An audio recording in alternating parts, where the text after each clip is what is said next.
রাজধানীর মগবাজারে লেভেল ক্রসিংয়ে আটকে পড়া দুটি গাড়িতে ট্রেনের ধাক্কা লেগে দুমড়ে মুচড়ে যায়। ঘটনাটি ঘটে ২০২৪ সালের ১ ডিসেম্বর রবিবার সন্ধ্যার দিকে।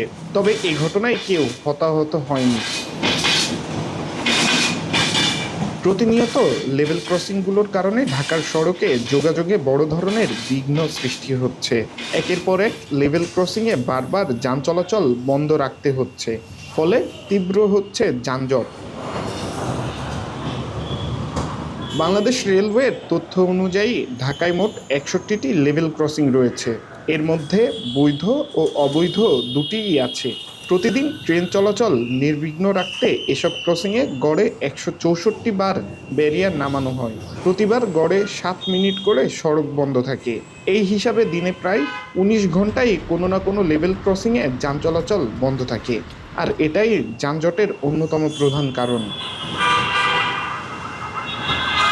লেভেল ক্রসিংয়ে যান চলাচল বন্ধ থাকায় যানজটের কথা জানান একজন রিকশা চালক।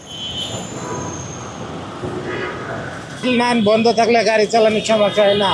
গাড়ি মনে করেন দাম বাইছি জায়গা এই বাইছি জায়গা ক্লিয়ার থাকলে সব দিক দিয়ে ভালো আঙ্গ পিছনে। আর বন্ধ থাকলে আঙ্গর অনেক কষ্ট হয়ে যায়, জাম হয়ে যায় গাড়ি। ঢাকা শহর তো ২-৩ মিনিট বন্ধ থাকলে এমনি জাম বাইছি জায়গা, গাড়ি করতে পারে না। ট্রেন আসায় যানজটে আটকে পড়েন অনেকেই। এমন মুহূর্তে যানজটে আটকে ভোগান্তির কথা জানান একজন মোটর বাইক চালক। ভোগান্তি তো অবশ্যই ভোগতে হয়, কারণ এটা রেলওয়ের যেহেতু নিজস্ব সম্পত্তি। আমরা রোড অ্যান্ড হাইওয়ে যে রাস্তাটা নিচ্ছে ওনাকে সম্পত্তির উপর দিয়ে নিচ্ছে। এখন ওনারা সিগন্যাল দিলে তো আমাদের মানতে হবে, কিন্তু এটা যদি আন্ডারপাস করে দেওয়া যায় তো তাহলে হয়তো মানুষের একটু সময় লাঘব হইতো বা চলাফেরা সুবিধা হতো। এই কিন্তু সিটির ভিতরে তো এটা মানা ছাড়া আর আমি অন্য কোনো রাস্তা দেখি না, কারণ আমাদের তো আর জায়গা নাই কোনো। এক এক সরকার আসে, সবাই দেশের জন্য কাজ করে, কাজের ভিতরে তাদের কিছু ফ্যাসিলিটিস আছে, তাদের কিছু দুর্নীতি আছে, সব কিছু মিলে দেশটা যতটুকু ডেভেলপ হয়েছিল। আশা করি এই সরকার আশা করে যদি আরও করে পাবলিক দেখবে, কিন্তু এইটা যদি আন্ডারপাস করে দেওয়া হয় তাহলে আমাদের জন্য সুবিধা হয়। মগবাজার লেভেল ক্রসিংয়ে গেটকিপার হিসেবে দায়িত্ব পালন করছেন মোহাম্মদ স্বপন হোসেন। তিনি জানান, প্রতিদিন গেট আটকাতে হয় ১৫-১৬ বার।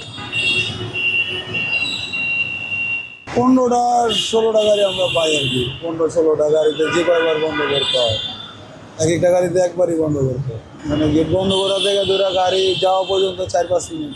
২৪ ঘন্টা সঠিক বলতে পারলাম না কটা যায়, তবে আমাদের ৮ ঘন্টা ডিউটিতে আপনার ৩০টা-২৮টা ট্রেন আপ ডাউন আমরা পাস করি আর কি। বিশেষজ্ঞদের মতে আধুনিক শহরে এভাবে সড়ক ও রেলপথ একই সমতলে রাখা উচিত নয়। এতে যেমন যানজট বাড়ে, তেমনি দুর্ঘটনার ঝুঁকিও বৃদ্ধি পায়।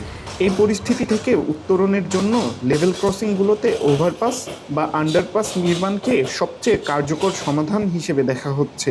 এখন প্রশ্ন, কর্তৃপক্ষের নজর এদিকে কবে পড়বে? আজবার রাজ, বাংলা নিউজ, ঢাকা।